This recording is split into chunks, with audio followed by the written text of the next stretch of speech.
Hello viewers, a very good evening. Welcome to our Facebook live session. And today's for our topic of discussion is how to cope with heart diseases during this COVID pandemic times. And today for our discussion we have with us Dr. R. Srikanth Reddy. He is a senior consultant interventional cardiologist at Apollo Hospitals Kanchanbag DRDO branch. Welcome to our Facebook live session, sir. Thank you. And so dear audience, I know many of you might be having many doubts related to this COVID pandemic times, because whether to take cardiac medicines or not, whether to go for the follow-up consultations or not, whether to undergo a surgery or procedure or not. So let's clarify all your doubts today during this Facebook live session.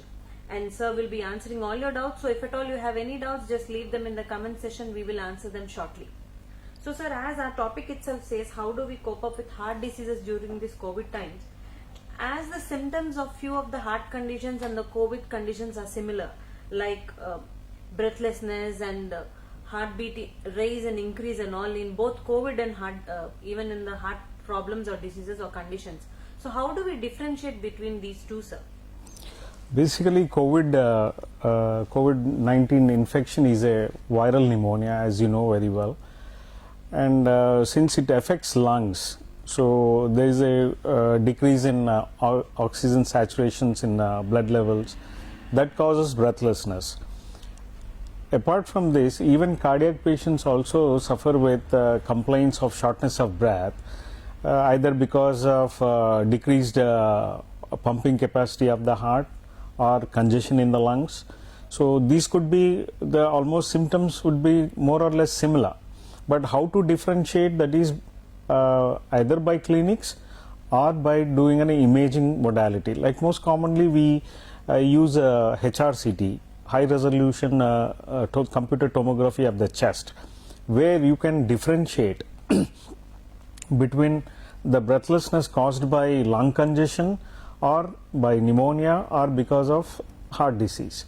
Now that radiologists can basically differentiate, that depends upon what kind of radiological features we have. But in clinics, like if some cardiac patient is there and if he benefits with injection Lasix, the breathlessness will come down. With that we can say that breathlessness could be due to your cardiac disease.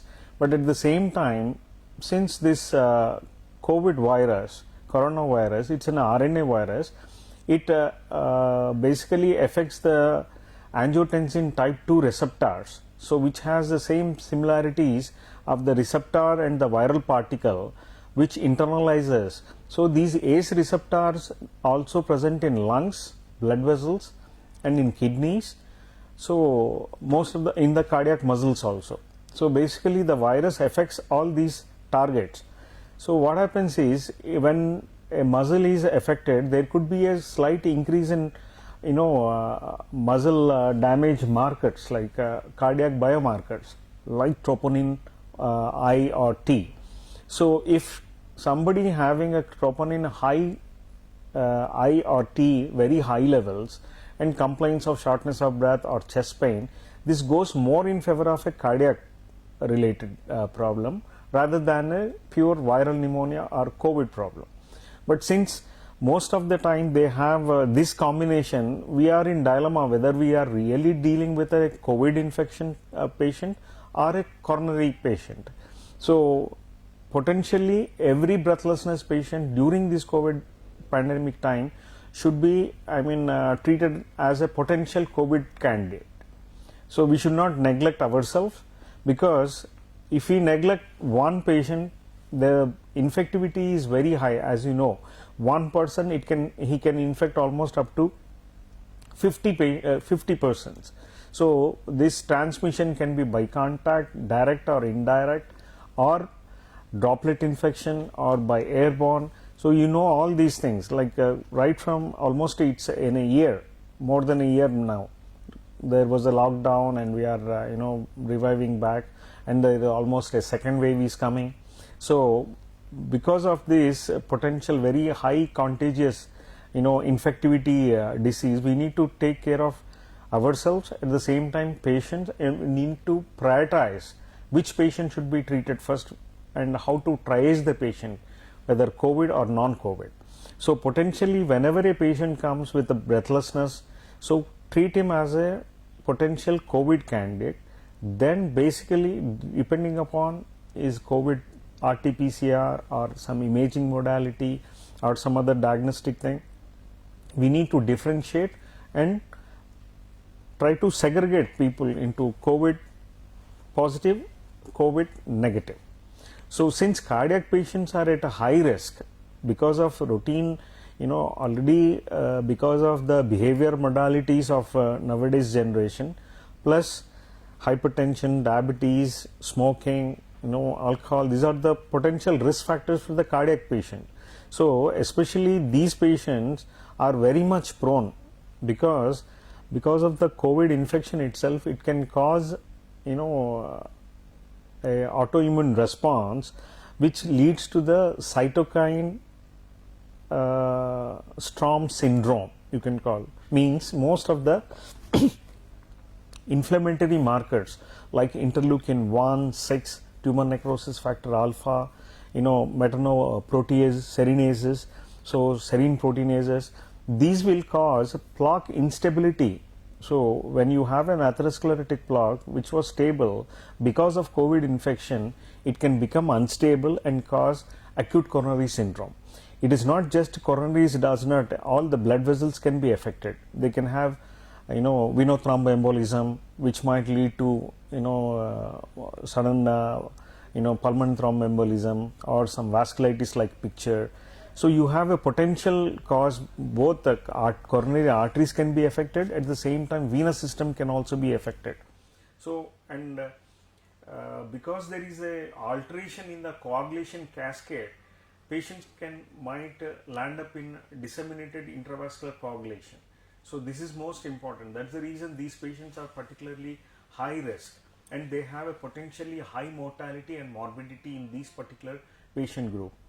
That is the reason especially cardiac patients and diabetic patients should be very much careful with their prevention. At the same time, should be plan their therapeutic or clinical procedures properly.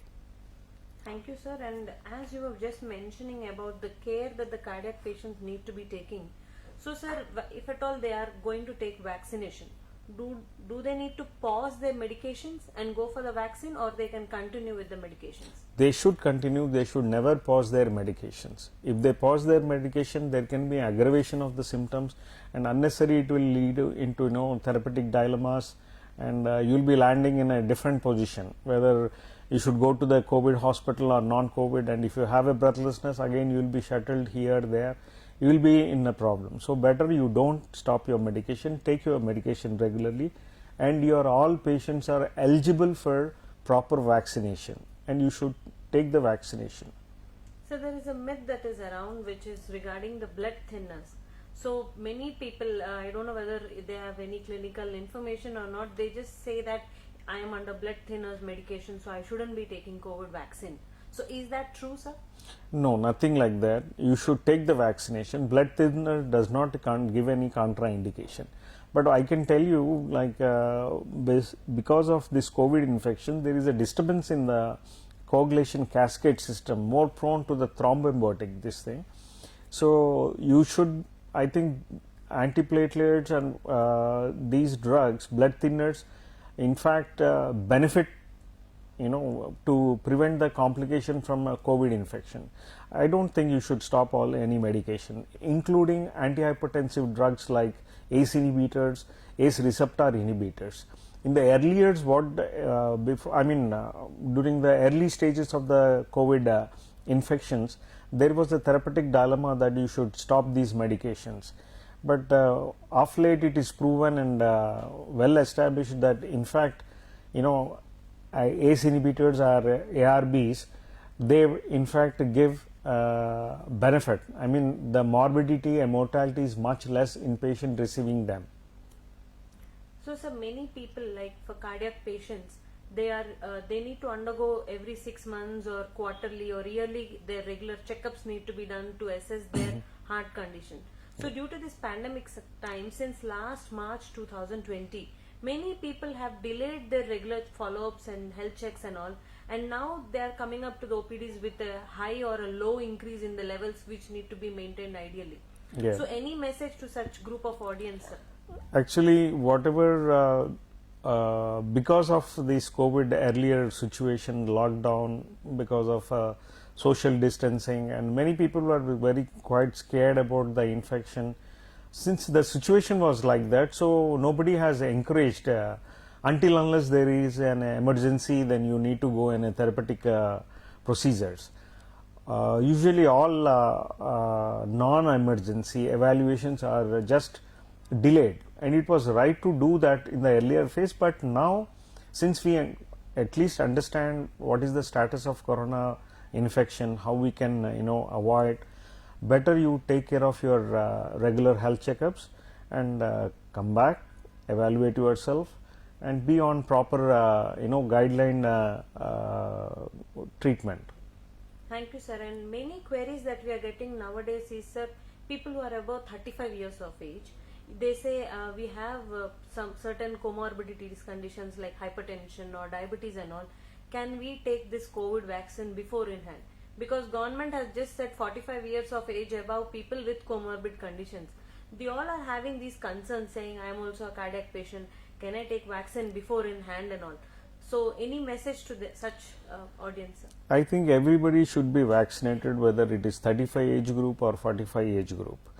Thing is, people who are having comorbid conditions, they are potentially, if they get infected, they are having a high morbidity and mortality rates. So in order to prevent those morbidity, mortality, better you get vaccinated. Since you get vaccinated, there is a chance of less likelihood of morbidity or mortality. Yes, I do understand if there is an aggressive infection, so or patients on transplant patients or who are on steroids, or where you have immune response is very low or pure immunity is there. In those patients, there are concerns whether to take this vaccination or not. So, if you have an deficiency, immunodeficiency, naturally there is a therapeutic dilemma there whether to take or not. But majority of them, they do get vaccinated. They are, as of now, they are doing well. So I think it should not be a contraindication until unless if it is really a very serious situation or a very acute scenario, you need to prevent such vaccination. Where you have a therapeutic or immune response is very low in those people. Thank you so much, sir. Actually, sir, many people, because of this COVID symptoms, as in the initial days of last year March, where we had people and even the government institutions, WHO announcing, saying that if at all you have any comorbid health conditions and if you are affected with COVID, then the symptoms and everything, the conditions might get worse. So I think that is the trauma or the stress people have, and they're postponing their procedures and even if at all they need to undergo a surgery or not. As you just mentioned, if it is mandatory and if it is an urgent case, people should undergo the surgeries instead of just delaying them, because the situations might worse in the near future. So dear audience, as sir just said, so don't delay your vaccinations, don't delay your regular treatments. If at all you have any doubts, please consult your regular physician or your cardiologist. They will be helping you and guiding you whether you need to be taking vaccines or not. Self-assumptions and Googling all these things and taking information from Google will keep you in a dilemma but not give you a conclusion. Yes, sir, I think that is merely the situation. And so, sir, as now again there is a slight increase in the COVID cases, where everybody is saying that we might land up in the second wave in India. So at this point of time, apart from the regular precautions, do our cardiac patients, do they need to take any other precautions also apart from the regular social distancing, hand sanitizing and wearing a mask? Apart from that, let them have their medication to be continued, so that there should not be any dilemmas like you need to stop this medication if you have a corona test positive or something like that. You continue your medication until unless your cardiologist or your physician says to stop the medication. You do not stop the medication. Thank you, sir. And sir, there is one more doubt. So suppose I am a cardiac patient and I am above 45 years of age, and I've taken COVID vaccine. So what cardiac patients feel is I might have severe symptoms of post vaccination time, not like the regular people, so they become more cautious. So will there be any differences, like the common man and the cardiac patients after taking the vaccine? The symptoms are like they might be having mild cough and cold or fever and all. Will they be different? See, this vaccination generates antibodies, right? Vaccine is a antigen like, and you develop a protection over a period of time. It does not mean that in the day when you get vaccinated, you are, you don't get corona.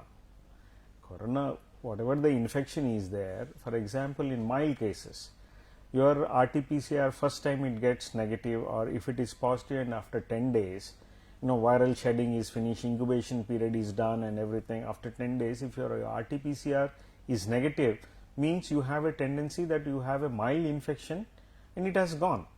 Okay, you will develop antibodies to it.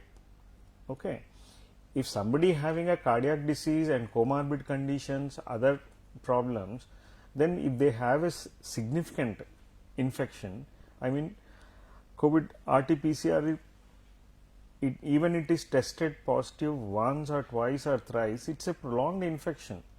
It does not mean that today I got infected and after 10 days everything is cleared. It could be, lag for a couple of months. So what we found in our clinics is patients suffering with a COVID infection earlier, getting negative, but off late, after 2-3 weeks, after 1 month, patients are getting, with problems of coronary syndromes. Means this virus particle is, because of immune reaction in our body, causing destabilization of the plaques and causing acute coronary events. So now if I get vaccinated over a period of 3 months or so, you get an adequate immune response. So as of now, the data, it says there is a 70 to 80% protection. Even if you get infection, there is a chance that your infection will be in a milder response, that you won't be get severe. So cardiac or whether non-cardiac patient, if you are taking a vaccination, even if you get infection, it will be in a milder form. So don't worry about your severity of infection. Thank you so much, sir. And I hope we have covered all the questions. If at all I have missed anything, please address the audience, sir. Like what I wish to tell you is, cardiac patients are very high risk patients. So do take care of yourself. Get properly vaccinated. Whatever the schedule you are given, 4 weeks apart or 6 weeks apart, take those medication properly. Do not stop your medication until unless your cardiologist or your physician tells to stop the medication. And maintain your social distance, wear mask, sanitize yourself regularly. So because as you know, these droplet infection on stainless steel or steel, on plastics, they stay for longer time. Okay, so be aware, get yourself vaccinated and be safe. Thank you so much, sir. And dear audience, as sir just mentioned, so don't delay your treatments. Do have your consultations on time. All our Apollo hospitals are COVID-free zones. We ensure that all the patients or the attenders or staff that enter our hospital are being screened at the entry levels, and so that you are entering a COVID-free zone. So thank you so much, sir, for joining us, and thank you, dear audience, for tuning in. Thank you, sir.